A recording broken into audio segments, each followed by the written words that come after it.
Olympics.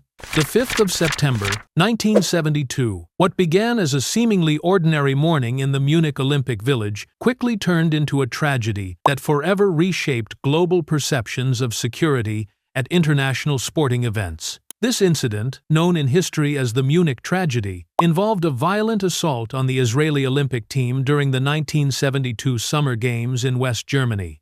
The attack claimed the lives of 11 individuals and served as a sobering reminder of the fine line between the ideal of peaceful athletic competition and the harsh realities of global security threats when emergency preparedness is lacking. 36 years after the 1936 Berlin Olympics under the Nazi regime, West Germany aimed to present a new image to the world: democratic, friendly, and peaceful. The Munich Games were branded the Games of Joy. With a deliberate effort to minimize the presence of law enforcement, security was handled mostly by unarmed volunteers. However, this leniency created critical vulnerabilities that were exploited in one of the most serious acts of violence in sports history. Before the incident, police psychologist Georg Sieber had submitted detailed warnings, including a scenario in which the Israeli team might be targeted. These warnings, however, were not incorporated into the official security plans. Meanwhile, the armed group Black September, a faction of Fatah, devised an operation codenamed Ikrit and Biram, intended to draw international attention and demand the release of Palestinian prisoners. At around 4:30 a.m., 8 members of Black September, disguised as athletes, scaled the fence of the Olympic Village and used counterfeit keys to access 31 Connolly Strasse, the building housing the Israeli delegation. 2 individuals were lost at the scene, while 9 others were taken hostage. Caught off guard, the organizers, the International Olympic Committee, and the West German authorities struggled to respond. For several hours, competitions continued as scheduled until the Games were temporarily suspended for a brief memorial ceremony. German authorities later attempted a rescue mission at Fürstenfeldbruck Air Base, deploying helicopters to transport the attackers and hostages. A special forces team waited in ambush. However, due to insufficient intelligence, lack of crisis training, and inadequate equipment, the operation ended in complete failure. Tragically, all Israeli hostages lost their lives, along with 1 German police officer. By the end of the standoff, 11 members of the Israeli team, including athletes, coaches, and officials, had perished. Of the 8 attackers, 5 were killed during the operation, while 3 were captured and later released during a hostage exchange involving Lufthansa Flight 615. West Germany's handling of the situation drew widespread criticism not only from Israel, but from the global community for its lack of preparation and ineffective crisis response. Still, the tragedy sparked major changes. In West Germany, a specialized counterterrorism unit, GSG-9, was created to handle hostage rescues and complex emergencies. The International Olympic Committee overhauled its security protocols for future events, implementing stricter access controls, enhanced guest screening, and formal emergency procedures. In Israel, the government launched a long-running covert mission, Operation Wrath of God, led by Mossad, to track down those responsible for the attack. In 2017, a memorial exhibition titled Erinnerungsort Olympia Attentat was inaugurated at Munich's Olympic Park. The site features a quiet space with looping archival footage to honor the 11 Israeli victims. The Munich tragedy has also been portrayed in various films and media, including the Oscar-winning documentary One Day in September, Steven Spielberg's Munich, 2005, and more recently, September 5, 2024, by Tim Fellbaum, which highlighted the role of media, especially how ABC Sports shifted from sports coverage to real-time crisis reporting during the unfolding event. This remains a stark reminder that while sports and politics may pursue different aims, they often intersect on the global stage. Above all, the Munich tragedy underscores the enduring importance of comprehensive security planning at international gatherings. It is not merely a painful memory, but a cautionary tale that still holds relevance today. WTC. On the morning of the 11th of September 2001, as New York City was beginning a new workday, the clear blue skies over Lower Manhattan suddenly became the focus of global attention.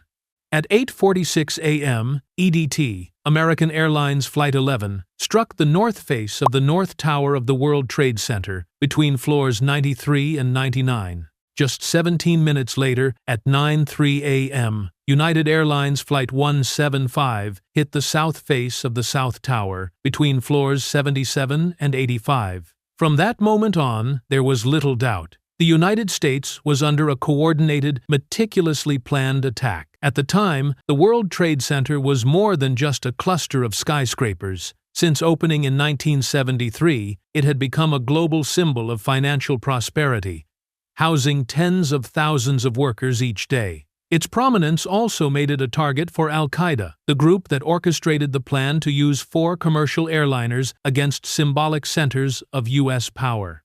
In fact, the North Tower had previously been attacked in 1993, when an explosive device detonated in the basement, forcing thousands to evacuate, an earlier warning that many later believed had been underestimated. That morning, along with the 2 strikes on the Twin Towers, a third plane, American Airlines Flight 77, hit the Pentagon at 9:37 a.m. A fourth aircraft, United Airlines Flight 93, believed to be aimed at either the White House or the U.S. Capitol, crashed into a field in Pennsylvania at 10:03 a.m. after passengers attempted to regain control. In New York, the next scenes were seared into the memory of millions watching live television.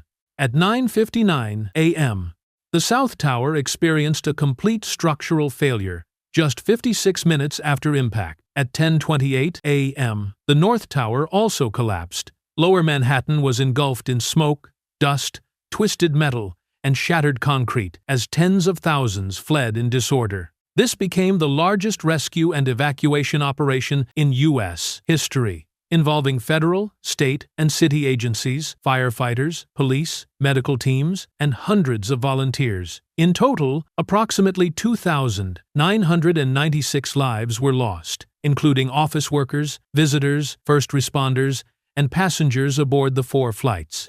More than 6,000 others sustained injuries or suffered long-term health effects, many due to inhalation of dust and hazardous particles from the debris. The psychological and social impact of the tragedy extended far beyond the numbers, leaving an indelible mark on an entire generation. In the immediate aftermath, the United States launched a global counter-terrorism campaign, beginning with military action in Afghanistan to dismantle Al-Qaeda and affiliated groups. Congress passed the USA Patriot Act, expanding surveillance powers and strengthening the government's ability to respond to security threats. In aviation, airport security standards, passenger screening, and baggage inspection procedures underwent sweeping changes. The events of the 11th of September also marked a turning point for engineers, architects, and urban safety experts. Investigations by the National Institute of Standards and Technology led to advancements in building design,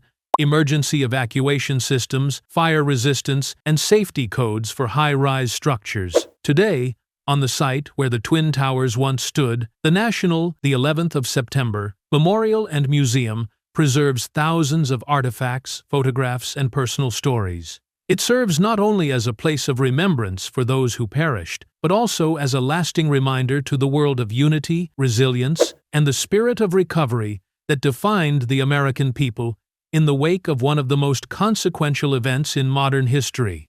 Yong-ha. At the height of his fame, when the stage lights still shone brightly and his name resonated across Asia, Park Yong-ha, one of the iconic faces of the early 2000s Hallyu wave, made a decision to leave the world that shocked both fans and colleagues. Born on the 12th of August 1977, Park rose to stardom through his role in the drama Winter Sonata, a production that not only helped define the Korean wave, but also propelled Korean entertainment onto the international stage. Beyond acting, he proved his talent in music, releasing multiple albums in Japan and achieving high rankings on the Oricon charts, an exceptional accomplishment for a Korean artist at the time.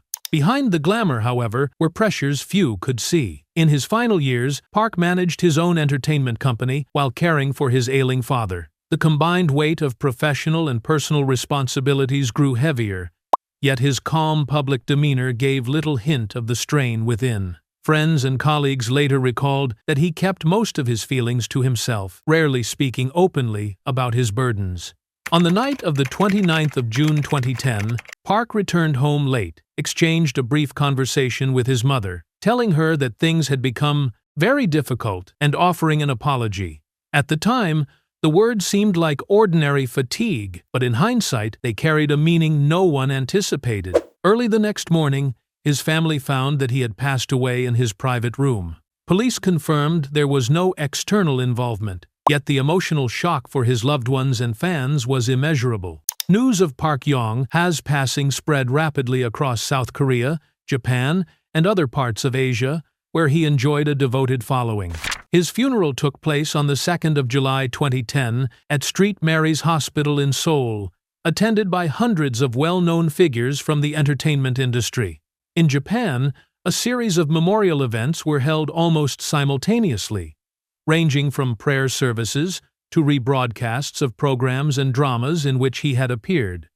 The event prompted the South Korean entertainment industry to reassess how it supports the mental well-being of its artists. Many companies began implementing internal assistance programs, from psychological counseling and regular health checkups to training in stress management skills. Media outlets also started shifting their approach, emphasizing empathy and respect for privacy rather than focusing on sensational elements. Park's case opened broader conversations in society about listening to those who suffer quietly, not only in the arts but across all professions. Today, Park Yong-ha is still regarded as one of the defining figures of the early Hallyu era. His works, especially Winter Sonata, continue to be rebroadcast as a way of honoring his memory. Beyond his artistic legacy, his story helped shape media ethics in South Korea, serving as a reminder that behind every public success may lie quiet struggles that the spotlight can never fully illuminate.